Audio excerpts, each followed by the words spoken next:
جو اس کے رکن تھے جو اس میں شامل تھے ان کے رہائش گاہوں یعنی ان کے گھر پر یہ حلقہ ہوتا تھا۔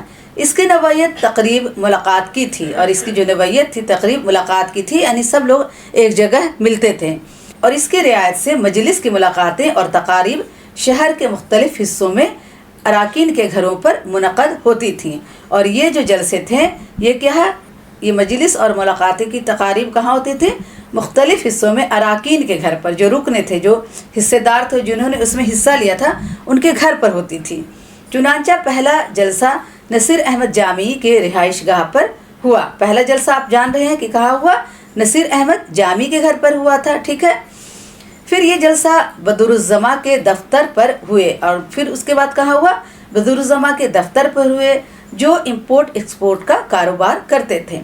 اور کبھی میری شاہ میں واقع تابش صدیقی کے مکان پر ہوا۔ 1944 میں پھر یہ طے پایا کہ اب یہ جلسے YMC کے ہال میں ہوا کریں گے، اور آخر کار 1944 میں یہ طے پایا کہ یہ جلسے YMC کے ہال میں ہوا کریں گے، ٹھیک ہے۔ یاد رہے کہ حلقہ ارباب ذوق کا نام مجلس داستان گوئیاں تھا، ٹھیک ہے۔ آپ کو یاد ہے کہ حلقہ ارباب ذوق کا جو شروع میں نام تھا وہ کیا تھا؟ مجلس داستان گوئیاں تھا، کیونکہ پہلی بار اس میں افسانہ پڑھا گیا تھا، اور افسانہ کس نے پڑھا تھا؟ نسیم حجازی نے پڑھا تھا، اور افسانے کا نام کیا تھا؟ تلافی تھا، ٹھیک ہے۔ حلقہ ارباب ذوق کی ابتدائی 9 نشست مجلس داستان گوئیاں کے نام کے تحت ہی منعقد ہوئی تھی۔ اس کی جو 9 نشست تھی، یعنی 9 محفل، 9 مجلس، حلقہ جو اس کی جو 9 محفل تھی، 9 جو نشست تھی، وہ مجلس داستان گویا کے نام سے ہوئی تھی، ٹھیک ہے۔ 2 ستمبر 1939 کو منعقد ہونے والے 10ویں جلسے میں مجلس داستان گویا کا نام تبدیل کر کے حلقہ ارباب ذوق حفیظ ہوشیاری پوری کی تجویز پر رکھا گیا۔ 9 نشست جو 9 محفل جو کیا ہے 9 محفل جو کیا ہے مجلس داستان گویا کے نام سے ہوئی، اور 10ویں محفل جو ہوئی تو 2 ستمبر 1939 کو منعقد ہونے والے 10ویں جلسے میں مجلس داستان گویا کا نام تبدیل کر کے حلقہ ارباب ذوق رکھا گیا۔ حفیظ ہوشیار پوری کی تجویز پر اس کا نام کیا رکھا گیا؟ حلقہ ارباب ذوق رکھا گیا، ٹھیک ہے۔ قیوم نظر حلقے کے مقصد بیان کرتے اور کہتے ہیں، اردو زبان کی ترجیح و اشاعت۔ حلقے کا مقصد کیا تھا؟ حلقے کا مقصد یہ تھا کہ اردو زبان کی ترجیح و اشاعت، یعنی اس کی ترجیح کی جائے، اس کو آگے بڑھایا جائے، اس کو صحیح کیا جائے، اور اس کی اشاعت کی جائے، ٹھیک ہے۔ اشاعت یعنی اس کو کتاب کی شکل میں چھاپا جائے، اس کو سب جگہ پھیلایا جائے، ٹھیک ہے۔ اردو لکھنے والوں کے حقوق کی حفاظت۔ دوسرا کیا تھا؟ جو اردو لکھ رہے ہیں ان کے حقوق کی حفاظت، اور نوجوان لکھنے والوں کے حقوق کی حفاظت۔ تنقید ادب میں خلوص اور بے تکلف پیدا کرنا۔ جو ہمارا تنقید ادب ہے، جو ہم تنقید کرتے ہیں، تو اس میں ہمیں کیا خلوص اور بے تکلف پیدا کرنا ہوگا۔ اردو ادب اور صحافت کے ناسازگار ماحول کو صاف کرنا۔ جو اردو ادب اور صحافت کسے کہتے ہیں؟ جب اردو میں ہم رپورتاج کرتے ہیں، رپورٹ لکھتے ہیں، اور اخبار میں باتیں لکھتے ہیں، تو اردو ادب اور صحافت کو کیا ہے؟ ناسازگار ماحول کو صاف کرنا۔ اس کو جو ناسازگار ماحول ہے، جو اس کا ماحول صحیح نہیں ہے، اس کو صاف کرنا، ٹھیک ہے۔ حلقے کے اصول و ضوابط، یعنی حلقے کے کچھ اصول تھے۔ کیا اصول تھے؟ آئیے دیکھ لیتے ہیں۔ ڈاکٹر محمد باقر نے بھی حلقہ ارباب ذوق کے طریقہ کار پر جو روشنی ڈالی ہے، وہ کہتے ہیں حلقہ ارباب ذوق کا کوئی صدر نہیں ہوگا۔ پہلا کیا ہے کہ حلقہ ارباب ذوق کا کوئی صدر نہیں ہوگا۔ حلقہ ارباب ذوق کا صرف ایک سیکریٹری ہوگا، ٹھیک ہے۔ رکن بننے کے لیے کوئی چندہ یا فیس نہیں لی جائے گی۔ آپ جب رکن بنیں گے، اس کے ممبر بنیں گے، تو اس کے لیے کوئی چندہ یا فیس نہیں لی جائے گی۔ ہر سال ایک سیکریٹری چنا جائے گا، ٹھیک ہے۔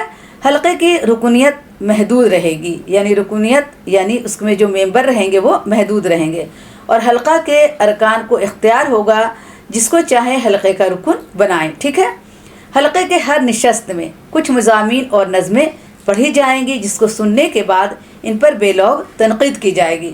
حلقے کے ہر نشست میں یعنی ہر محفل میں کچھ مضمون پڑھا جائے گا، کچھ نظمیں پڑھی جائیں گی، جس کو سننے کے بعد ان پر بے لوگ تنقید کی جائے گی، یعنی اس پر بات چیت ہوگی کہ یہ ہم جو بھی پڑھیں گے، نظم پڑھیں گے، افسانہ پڑھیں گے یا غزل پڑھا جائے گا، تو اس پر تنقید ہوگی، بات چیت ہوگی، یہ نظم کیسا تھا، یہ غزل کیسی تھی، یہ افسانہ کیسا تھا، اور اس کو سننا بھی پڑھے گا۔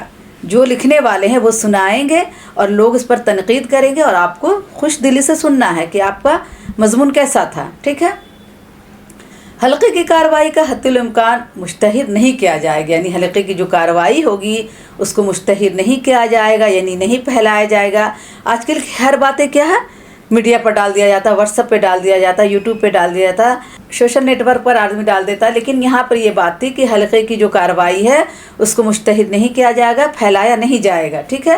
آگے دیکھتے ہیں، حلقے کا ہر جلسہ ہر ہفتے ایک رکن کے مکان پر ہوگا جس کے ذمے سب کو چائے پلانا ہوگا۔ واہ، کتنی اچھی بات ہے کہ حلقے کا ہر جلسہ ہر ہفتے ہوگا اور ایک رکن پر جو ممبر ہیں ان کے گھر پر ہوگا اور ان کے ذمے ہوگا کہ وہ سب کو چائے پلائیں۔ یہ بڑی اخلاق والی بات ہے، بڑی خلوص والی بات ہے کہ وہ اپنے گھر پر ایک جلسہ رکھیں اور سب کو چائے پانی کے لیے بھی پوچھیں، یہ بہت ضروری بات ہے، ٹھیک ہے۔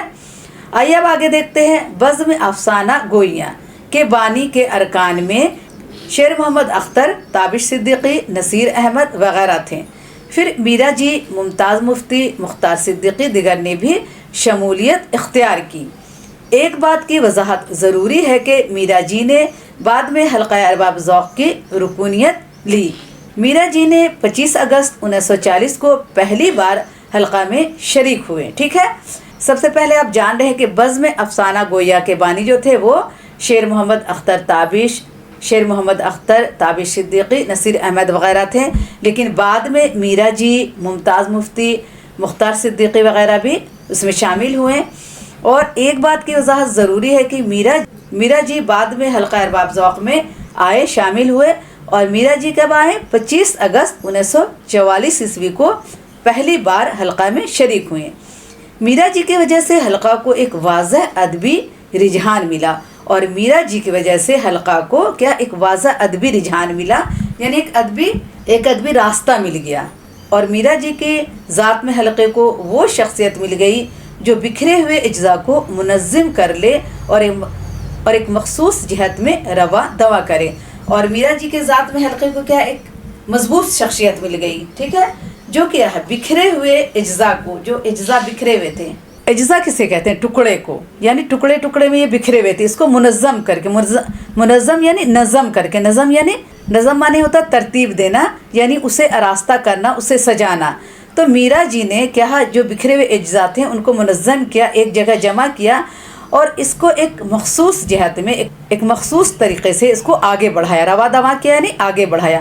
میرا جی کی آمد کے بعد حلقے میں جدتیں اور تجربات کا دور شروع ہوا، اور میرا جی کے آنے کے بعد کیا ہے حلقے میں جدتیں یعنی نئی چیز لائی گئی، تجربہ کیا گیا، اس کا دور شروع ہوا، اور میرا جی ایک اہم قوت کے طور پر سامنے آتے ہیں، اور میرا جی کیا ہے حلقے میں ایک اہم قوت کے طور پر سامنے آتے ہیں۔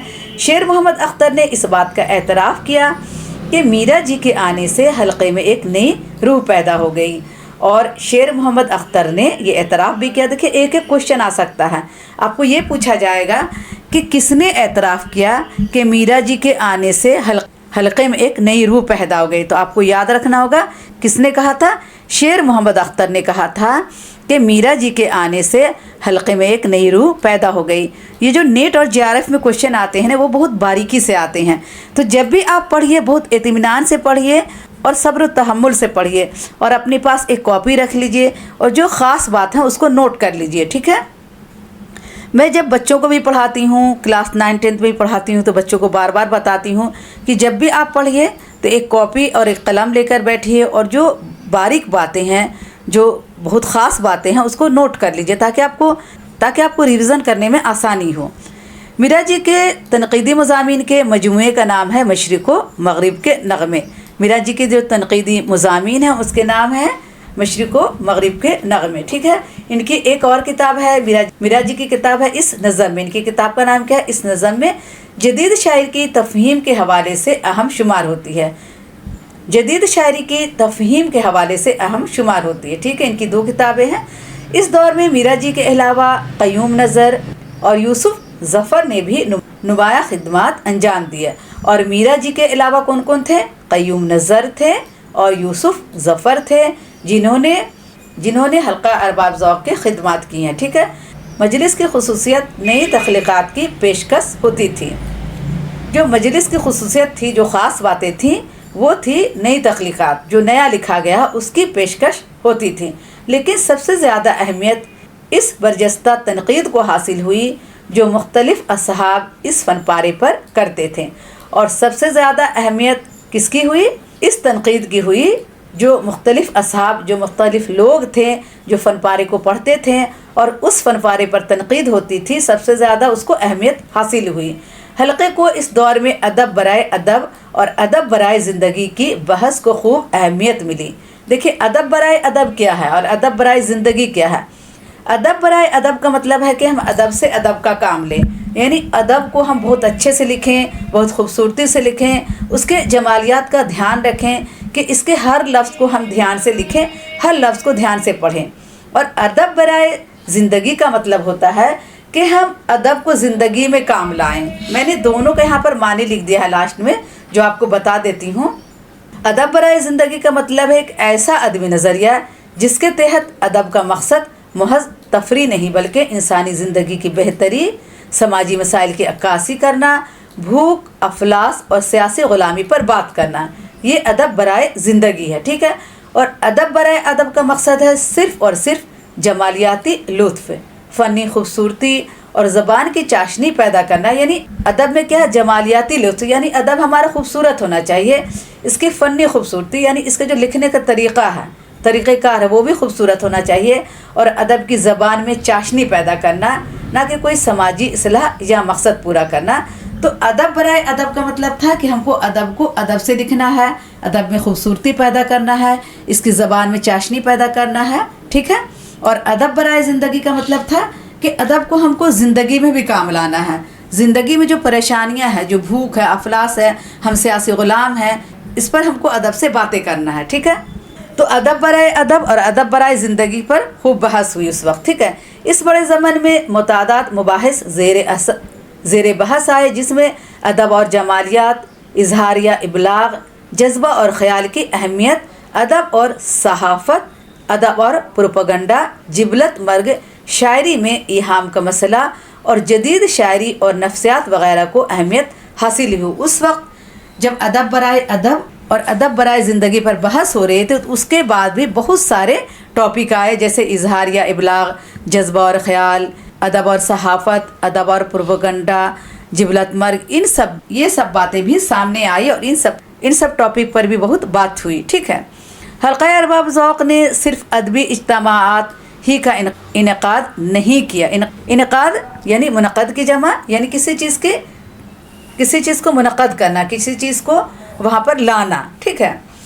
حلقہ ارباب ذوق نے صرف ادبی اجتماعات ہی کا انعقاد نہیں کیا بلکہ عملی طور پر شعر و ادب کے فروغ میں بھی اپنا حصہ ادا کرنے کی کوشش کی۔ اس رجحان کو آگے بڑھانے کے لیے میرا جی کی غیر معمولی حصہ کو تسلیم کرتے ہیں، اور اس رجحان کو آگے بڑھانے میں میرا جی نے بہت کام کیا، بہت محنت کی ہے، تو اس کے جو غیر معمولی حصہ داری تھی اس کو ہم تسلیم کرتے ہیں۔ چنانچہ 1941 عیسوی میں بہترین نظموں کے انتخاب کیا گیا اور اس کی اشاعت عمل میں آئی، اور اس کے بعد 1941 عیسوی میں جو بہترین نظمیں تھیں ان کا انتخاب کیا گیا، ان کو چنا گیا۔ انتخاب کرنا یعنی ان کو چنا گیا، ان کو پسند کیا گیا، اور اس کی اشاعت عمل میں آئی، یعنی اس کو چھاپا گیا، اس کی بک بنی۔